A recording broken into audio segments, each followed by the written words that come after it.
Alors, bienvenue à notre démonstration de bitume modifié. Bien que la technologie soit une technologie qui date de 40 ans, moi et Michel, on a décidé de faire de quoi de renouveau. Vincent Boisvert, Michel Paré. Donc, nous, notre rôle, ça va être de vous présenter ce qui se passe sur la démonstration. Donc, on va commenter ce qui se passe, commenter l'installation pour que vous compreniez comme il faut qu'est-ce qui se passe puis comment les matériaux sont installés. Donc, à la fin de la démonstration, on va prendre les questions. Donc, gardez vos questions pour la fin. On va y répondre. Et même si on devait déborder et que vous n'aviez pas, votre réponse n'a pas été obtenue, je vous invite à même venir voir les manufacturiers à leur kiosque. On pourra continuer de discuter avec vous au niveau des systèmes. Donc, aujourd'hui, ce que vous allez voir deux systèmes de bitume élastomère qui sont installés avec des adhésifs à froid. Je sais que le bitume élastomère, généralement, est installé à la torche. Aujourd'hui, on voulait vous montrer des systèmes qui sont efficaces, rapides et économiques, qui peuvent être installés avec d'autres moyens que la torche. Donc, c'est ça qu'on va vous démontrer aujourd'hui. Donc, l'équipe d'installateurs, Francis Comeau, Paul-Andrew Potter, Michel Goulet et Michel Paré. Excusez. Stéphane Levasseur. Stéphane Levasseur. Donc, ça commence bien. Donc, on va vous présenter ça. On est très heureux. On va répondre à vos questions après. Sans plus tarder, on va commencer la démonstration et Michel va vous faire un peu le descriptif de l'historique au niveau du bitume élastomère. Alors, pour les profanes, les membranes de bitume modifiées ils ont été développés en Europe après ma mort, fin des années 60, début des années 70. La technologie, elle combine une capacité d'imperméabilisation en modifiant le bitume communément appelé asphalte.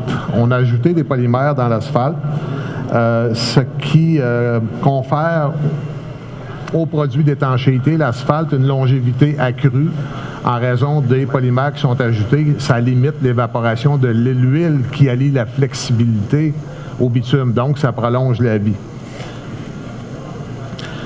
Le bitume modifié également au polymère SBS a une meilleure capacité de maintenir ses huiles à l'intérieur et donc de résister aux rayons ultraviolets du soleil et limiter l'évaporation de l'huile qui allie la flexibilité au produit.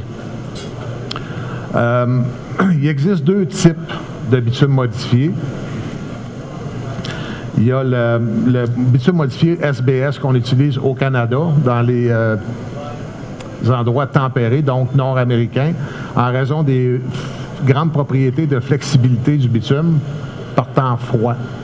Et il y a le polypropylène atactique, qui est un plastifiant mélangé à l'asphalte, au bitume, qui, lui, a des meilleures propriétés de résistance à des hautes températures qu'on utilise principalement dans le sud de l'Amérique du Nord et en Amérique du Sud, en Asie.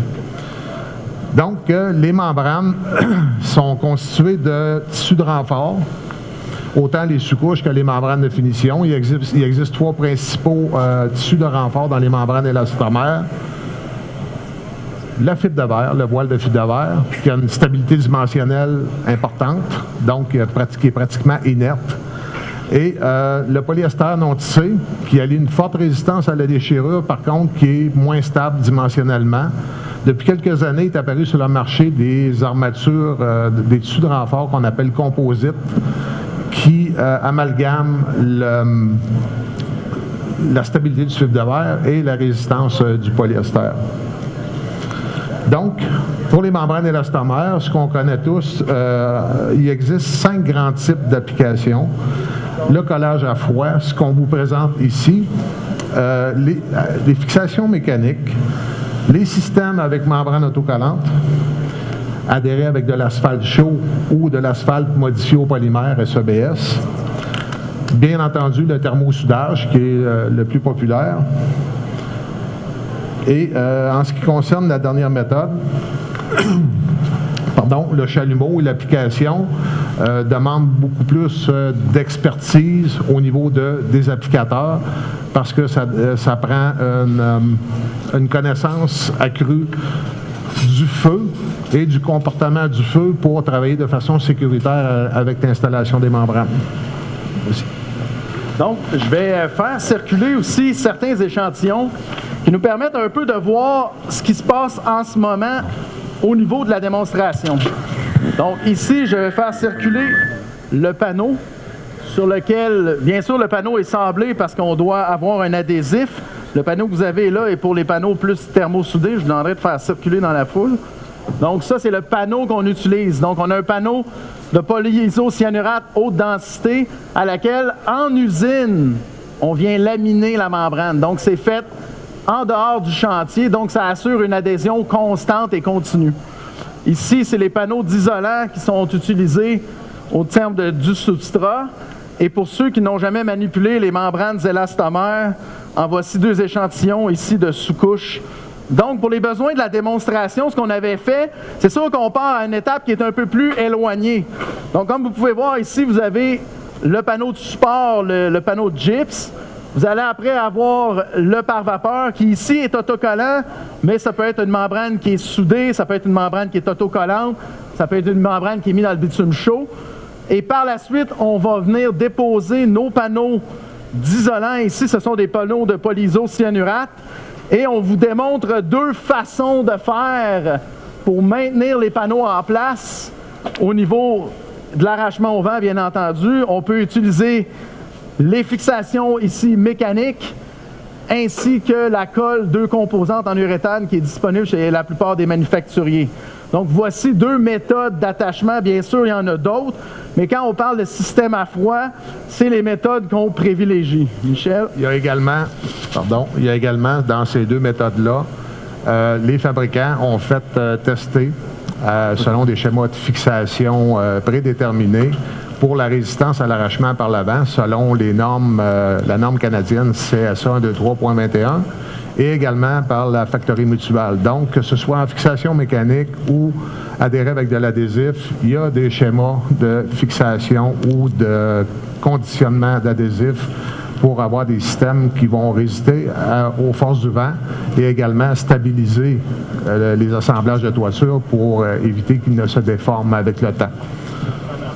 Alors, comme vous pouvez voir ici, je vous attire votre attention maintenant sur la plateforme.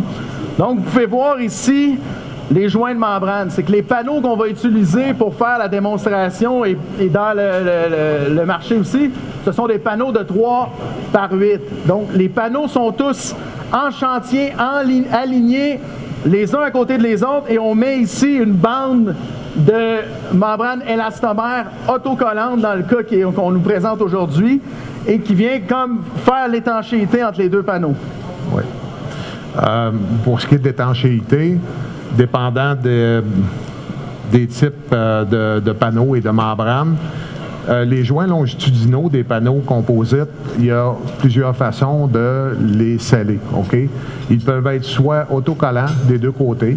On a un film de relâche thermoplastique qu'on enlève et on vient écraser le joint pour parfaire l'étanchéité. Les joints peuvent être également thermosoudés à l'air chaud ou hybrides, thermosoudés et autocollants. Les joints peuvent également être scellés simplement avec l'adhésif. Veuillez noter que les types d'adhésifs utilisés ici sur les 2 maquettes, c'est des adhésifs qui sont sans solvant, donc il n'y a pas de COV. Le mûrissement se fait avec l'humidité relative qu'il y a dans l'air. Donc, en fonction de la température ambiante et l'humidité relative dans l'air. On prévoit à peu près approximativement à 20 degrés à 50% d'humidité relative. Un mûrissement total après 48 heures. Par contre, le temps de prise, c'est-à-dire pour résister à l'arrachement par le vent en situation réelle sur les toitures, le temps de prise est assez rapide. Là. Donc, il n'y a pas de danger que, dans le cas de grand vent, que tout de suite après l'installation, les membranes se soulèvent parce qu'il y a quand même un effet de succion qui est créé par l'adhésif. Si vous voyez les squeegees, les épandeurs de colle sont dentelés, donc ça crée des vides.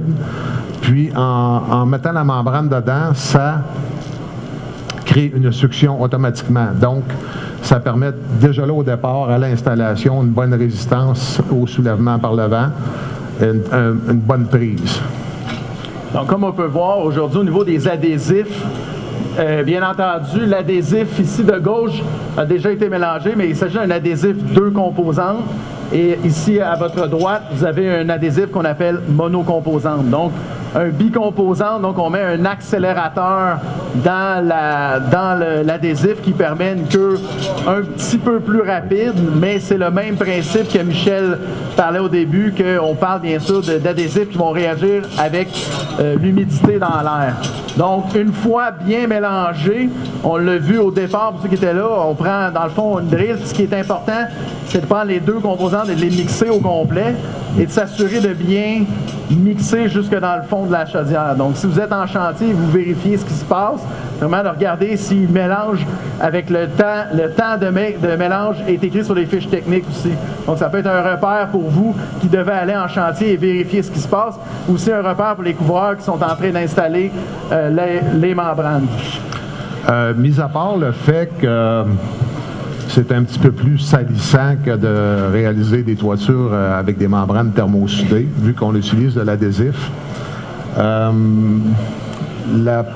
Les risques de malfaçon sont diminués de beaucoup parce que l'installateur n'a qu'à respecter le conditionnement de l'adhésif, donc la quantité d'adhésif nécessaire pour bien faire adhérer les membranes. Donc, et une connaissance des détails d'application seulement. Donc, l'installateur n'a pas à gérer ou avoir une expérience à travailler avec le chalumeau. Il y a également un autre point positif avec ce type de système-là, c'est que remarquez bien que l'adhésif qui est utilisé, on parle ici de bicouche élastomère, mais en réalité, la quantité d'adhésif qui sert à adhérer les membranes devient un élément d'étanchéité supplémentaire. Donc, si on adhère la sous-couche dans la colle, dans l'adhésif, et la membrane de finition, on a 2 membranes plus 2 couches d'étanchéité supplémentaire de produit. C'est un polyuréthane avec du bitume filérisé là, qui confère une longévité, on va dire, au système bicouche en élastomère. Donc, je vous attire aussi votre attention. Lorsqu'on regarde, on n'a pas fait de la démonstration parce qu'il était déjà installé, mais quand on regarde aussi au niveau de la sous-couche, vous voyez la machine ici bleue, c'est une machine qui va venir finir la soudure. Donc, on peut sur certains matériaux, d'autres ne l'exigent pas, mais on va venir souder dans le fond souvent le dernier pouce pour assurer une étanchéité au niveau du panneau. Donc, on a une portion autocollante, on a une portion soudable. Il y a certains panneaux où on a carrément juste de l'autocollant. Donc, dépendant quel matériau vous utilisez, vous allez avoir affaire ou non avec la machine. On va la voir ici. Au niveau des couches de finition, comme vous pouvez voir, on va appliquer l'adhésif jusqu'à une certaine portion de la membrane. On va venir terminer la soudure avec la machine. Donc, souvent, quand on fait cette méthode-là, bien, on peut voir vraiment comme un cordon là, tel que les gens le verraient lorsqu'on utilise la torche, par exemple. C'est une fusion du bitume de la membrane à être chevauchée et de la membrane qui chevauche. Donc, c'est une fusion des 2 bitumes ensemble qui confère au joint une étanchéité parfaite.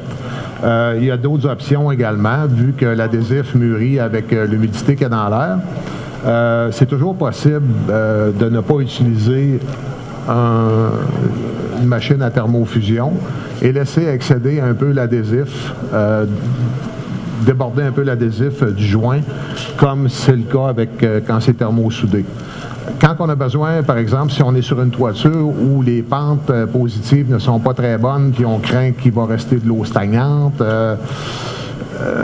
on va opter pour l'option de thermosouder à air chaud pour s'assurer de l'étanchéité. Si on a des bonnes pentes, on peut omettre l'utilisation de la thermosoudeuse. Ça prend beaucoup plus de temps. Par contre, ça confère une étanchéité parfaite immédiate.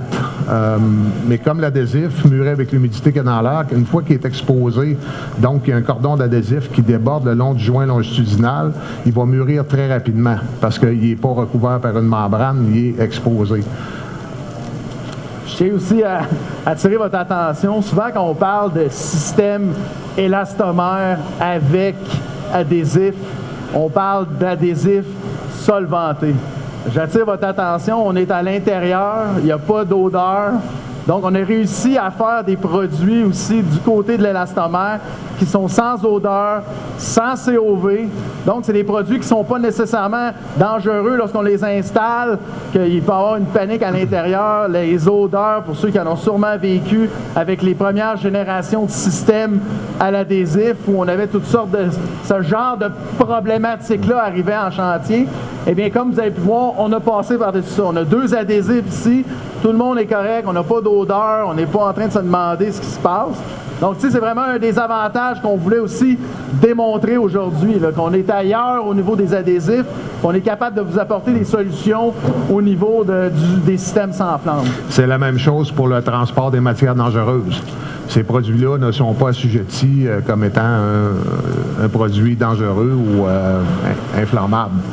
Donc, il y a des avantages, par exemple, autant par le transport terrien dans le tunnel Hippolyte-Lafontaine, les ponts, le transport par aviation également. Donc, quand on utilise on doit transporter des produits avec forte teneur en solvant à l'aviation, par avion, les coûts sont excessivement élevés, tandis qu'avec ce produit-là, il n'y a pas de restriction au niveau de l'inflammabilité du produit. Les fabricants ont des méthodes d'application qui sont relativement similaires avec des petites particularités pour chacun. Donc, les deux systèmes, les deux fabricants sont, comme Vincent a mentionné, très similaires parce que c'est la même technologie, il n'y a pas de solvant. Pour les particularités par fabricant, c'est important de consulter justement ces fabricants-là puis de ne pas y aller avec des généralités en fonction de 2 systèmes qui sont semblables, mais que chacun a ses particularités au niveau de l'installation. Par exemple, pour installer les membranes à l'adhésif sur les surfaces verticales, si les surfaces ne sont pas complètement lisses, on va opter pour un type de truelle dentelée avec des dents plus larges. Si on a une surface lisse avec des dents plus petites, il y a des petits détails comme ça qu'il faut connaître pour obtenir un résultat optimal et performant. Donc, si on regarde aussi un détail intéressant qu'on peut voir, c'est sûr qu'au niveau de la spécification de ces systèmes-là, on s'entend que la problématique, si on parle d'arrachement au vent, CSA, c'est pas tout le temps, c'est pas au niveau des membranes et de l'adhésif en tant que tel, mais ça va être plus au niveau des cordons d'adhésif, la quantité de fixation qui va être mise au départ. Mais tu sais, pourquoi aussi on voulait apporter ces panneaux-là aujourd'hui? C'est parce qu'un coup qu'on a... C'est un système qui est assez simple aussi. Quand on regarde la rapidité d'exécution, on est déjà au niveau de la sous-couche. Donc, on a déjà fixé notre système. Puis quand on vient installer la membrane de finition avec l'adhésif, on vient répéter le même scénario qu'on fait avec une membrane qui va être thermosoudée. Donc, vous allez avoir les mêmes résultats au niveau de l'arrachement au vent. Il n'y a pas de distinction entre un système qui est soudé en place ou un système qui est utilisé avec l'adhésif. Vous n'allez pas perdre nécessairement de valeur au niveau de l'arrachement au vent lorsque vous allez faire ce type de système-là. Un fait à souligner également, l'aspect budgétaire qui demeure toujours le nerf de la guerre, un point important. Comme Vincent le mentionne, le fait d'avoir des panneaux composites avec sous-couche laminée dessus, ça limite l'utilisation de l'adhésif qui est quand même assez onéreux. Et je ne vous cacherai pas que les installateurs, moins qu'ils ont affaire à utiliser l'adhésif, plus qu'ils sont heureux. Hein, parce que c'est salissant. Donc, il y a une méthode de travail pour la manipulation de l'adhésif. Il faut travailler de façon propre. On peut penser, par exemple, que les couvreurs, en installant, ils marchent dans l'adhésif, puis ils vont marcher sur la membrane après la finition grise. On va voir plein de pistes de colle. Ce ne sera pas esthétique. Il y a un fait qui est intéressant, justement, à ce niveau-là, c'est que si jamais c'est taché par l'adhésif, tout ce qu'on a à faire, c'est de prendre de la granule, puis de la mettre dans l'adhésif, puis c'est tout. L'adhésif est déjà là. Le gars a marché dedans, il a fait une piste. On prend de la granule en vrac, on la met sur l'adhésif, on appuie dessus, c'est terminé. Donc, on va dire, après les travaux, de venir restaurer l'esthétisme du projet, c'est relativement simple. Et on n'a pas besoin d'utiliser de flamme ni de chalumeau pour compléter l'esthétisme de la surface. Pardon. Je l'ai juste... j'ai mis la main sur certains échantillons de un des adhésifs, justement, une fois curé. Qu'est-ce que ça peut donner, là? Je vais les faire circuler. Ça donne une idée de quel genre d'échantillon vous avez au niveau de la colle. Donc, on a pas mal fini, puis je veux aussi regarder au niveau du que Michel parlait. Comme vous allez voir, c'est sûr que quand on utilise un adhésif, il faut que les gens soient un petit peu plus dans les méthodes propres, mais vous voyez qu'il y a moyen quand même de faire un chantier sans qu'il y ait de la colle partout. Là. Ouais. Du coup que la chaudière est ouverte, souvent la légende, c'est qu'il va y avoir de la colle à la grandeur, mais quand on a des bonnes techniques, c'est un peu ça en tant que manufacturier qu'on veut démontrer quand on vient éduquer nos gens, on vient les former, on les forme sur les systèmes pour qu'il y ait des méthodes qui sont correctes au niveau de la pose. Comme on peut voir ici, un peu comme pour ceux qui ont vu hier, on a le même genre de machine un peu que les gens qui vont faire des systèmes monoplis, qu'on appelle. Des monocouches, oui. Donc, on a le même genre de machine, elle est adaptée pour le bitume et élastomère. Mais je vous invite à venir après, même s'il n'y aura pas beaucoup de temps, on peut voir vraiment le cordon de soudure. Puis souvent, quand c'est très bien fait, la plupart des gens montent sur les toitures qui ont été faites à l'adhésif, puis ils peuvent dire qu'ils ne peuvent pas dire si elle a été soudée ou non. Donc, ça apporte vraiment une dimension telle. Ce que vous allez voir par la suite, on va vous faire, un coup qu'on va avoir fini le côté plat, on va faire aussi des parapets. Vous voyez aussi que le même système, on va avoir des parapets assis à votre droite qui vont être faits avec l'adhésif, à gauche avec autocollant. C'est donc d'autres façons de faire. On peut encore une fois utiliser le même adhésif qu'on avait sur le plancher pour refaire nos relevés, ou on peut utiliser les systèmes autocollants aussi pour faire le même travail. Ouais. Pour les relevés, dépendant des fabricants également, il y a des fabricants qui ont un adhésif pour les surfaces horizontales. Donc, et il y a un adhésif également qui porte un nom différent pour le solinage. Donc, c'est un adhésif qui est beaucoup plus statique et qui est plus visqueux, qui va permettre de bien adhérer les membranes puis éviter qu'il y ait un glissement des membranes également. Donc, il y a une viscosité plus élevée. C'est un système relativement simple à installer. Puis comme je vous mentionnais en début de présentation, c'est que pour la formation des installateurs, on n'a pas besoin d'avoir quelqu'un qui maîtrise parfaitement l'utilisation du chalumeau. Il n'a qu'à connaître les détails d'installation, les recommandations du fabricant, la quantité d'adhésifs nécessaires, les températures d'application. Dans l'industrie, on parle dans l'installation des membranes, des types de revêtements, d'étanchéité, d'une température, il y a un consensus général qui est une température de moins 10 degrés Celsius avec le facteur vent. Donc, ça demeure semblable avec les systèmes à froid. Pas parce que l'adhésif ne performera pas à une température plus froide, c'est qu'il y a une limitation au niveau de la stabilité des membranes. Les membranes élastomères, comme je vous mentionnais en début de présentation, il y a des renforts de polyester qui sont instables, qui ont besoin d'être dilatés à la chaleur, de se détendre avant d'installer les membranes. Donc, si on travaille par temps très froid, puis on installe des membranes qui ne se sont pas dilatées, par exemple, et si l'armature est un polyester non tissé, on le met dans l'adhésif, il risque, quand il va y avoir un temps chaud, qui va venir de façon subséquente, il risque d'y avoir une déformation ou des plissements dans la membrane. Donc, c'est des points à faire attention, à penser également. C'est pourquoi on maintient le consensus d'installation des membranes élastomères à la généralité de l'industrie qui est à moins 10 degrés Celsius avec le facteur vent.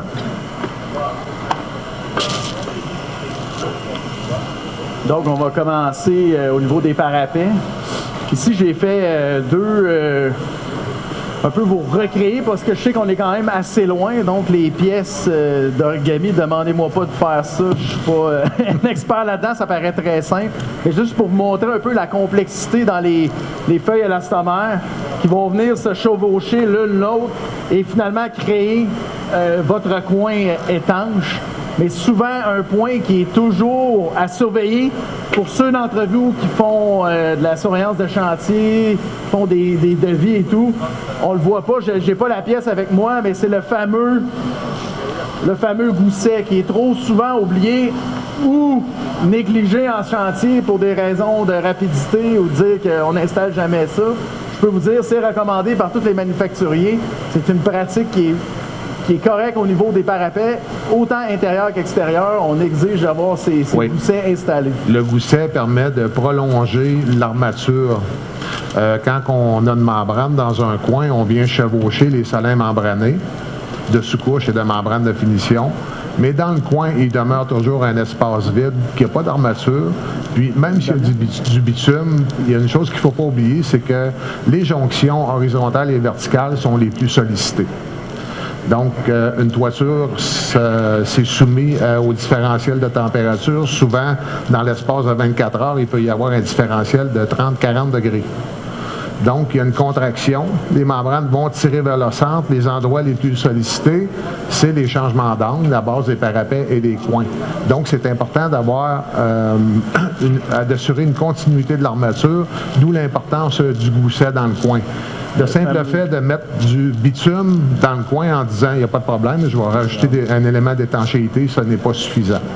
Donc, il y a un consensus au niveau de tous les fabricants de membranes que le petit gousset, c'est un élément essentiel et nécessaire dans le système de fabrication des salins membranés.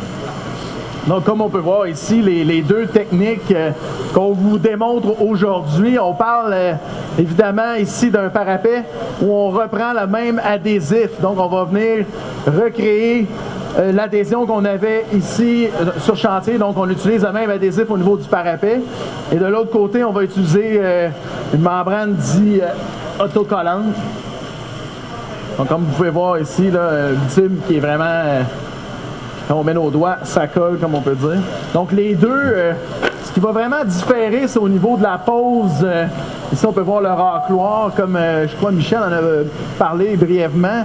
On a différentes façons de denteler le racloir, dépendant si on a une surface qui est lisse ou plus rugueuse. Parce que ce qu'on veut, c'est s'assurer qu'il y ait assez d'adhésif sur le parapet pour permettre l'adhésion avec la membrane. Au niveau de l'autocollant, comme on peut voir ici avec Francis, on utilise dans le fond un rouleau maroufleur. Le rouleau maroufleur, si des gens font de l'autocollant, il n'y a pas de rouleau maroufleur, c'est pas vraiment recommandé. On veut on en fournit aux gens, on les éduque là-dessus lorsqu'on fait nos démonstrations, mais le rouleau maroufleur doit être présent lorsqu'on fait de l'autocollant. Que ce soit autocollant ou avec l'adhésif, les salins membranés doivent, dans tous les cas, être marouflés. Ça vient parfaire l'adhérence et ça vient éviter qu'il y ait des déficiences futures qui apparaissent. Donc, ça aussi, c'est une méthode de pose qu'on ne peut pas contourner à l'application de ce type de membrane-là. C'est la même chose pour les salins membranés de sous-couche quand on fait un système bicouche élastomère standard avec des membranes thermosoudées. Pour éviter l'intrusion du feu, ça fait plusieurs années qu'on utilise des salins membranés de sous-couche autocollants. La majorité, dans bien des cas, ces membranes-là ne sont pas marouflées et on peut voir la différence que ça fait entre un projet où les salins de membranes autocollantes ont été marouflés et ceux qui ne l'ont pas été. Pour ceux qui sont habitués de faire des visites de chantier ou de faire des inspections avec les membranes élastomères, on voit souvent des plissements dans les coins de face oblique. OK? Ça, c'est un signe que les membranes qui ont tiré vers le centre, la force de traction des membranes a été plus forte que la force de retenue des salins de sous-couche sur les surfaces verticales des parapets. Donc, le petit rouleau maroufleur que Vincent vous a montré, c'est un élément essentiel et incontournable pour éviter qu'apparaissent des plissements comme ça, quoique dans la majorité des cas, ces plissements-là n'affectent que l'esthétisme, mais ça suscite quand même des craintes au niveau de la longévité des systèmes. Et on peut facilement éviter ces craintes-là juste en utilisant un petit outil comme un rouleau maroufleur. Donc, si je regarde aussi au niveau de la pose à l'autocollant, bien entendu, on va utiliser aussi un adhésif ici à votre gauche, un adhésif qui nous permet, dans le fond, de venir comme rentrer les granules. Parce que quand on vient mettre de l'autocollant, on n'a pas eu le loisir dans le temps de vous faire un joint au niveau du plat, sur flat plate, mais comme au niveau des installations à la torche, on doit s'assurer de faire pénétrer les granules. À la torche, dans le fond, vous le savez, on vient réchauffer la membrane, ce qui permet de faire pénétrer les granules dans le bitume. On n'a pas ce loisir-là lorsqu'on n'a pas de torche sur le chantier. La solution, on est bien tout aussi simple.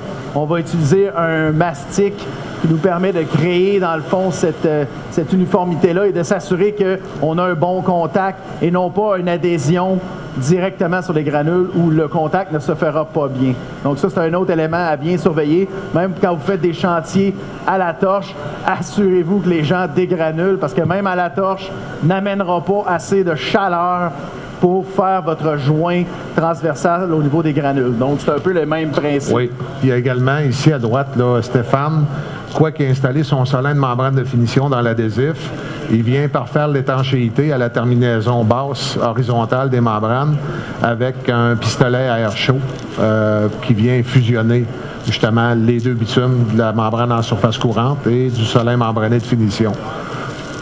Quand on va fermer un coin intérieur et les joints verticaux également, de chevauchement vertical des solins, l'utilisation du pistolet à air chaud forcé est fortement recommandée également parce que dans ce cas-ci, la gravité n'effectue pas son effet.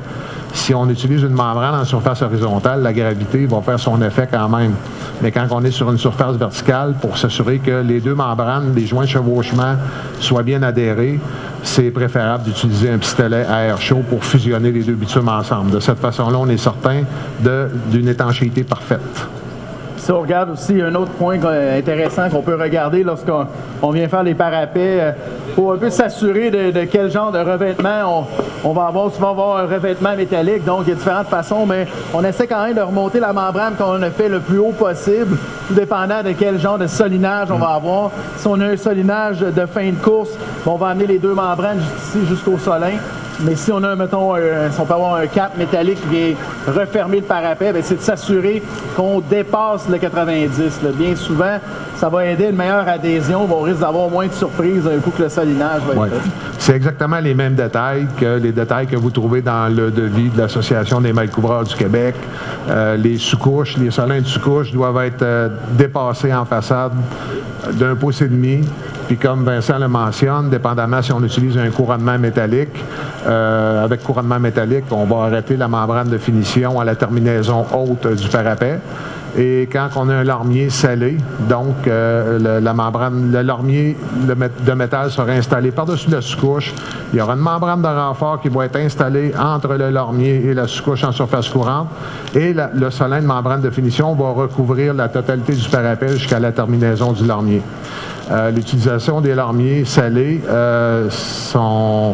quand on est limité dans la hauteur des parapets, on va dire hauteur réglementaire qu'on peut avoir, le fait d'installer un lormier scellé, c'est pertinent. Okay? Par exemple, si on installe un cap métallique, un couronnement métallique, puis on a 4 ou 6 pouces de parapet, il y a un risque que l'eau, si jamais le drain est bouché, pour une raison X, que l'eau monte. Il y a des fixations mécaniques au travers de la membrane.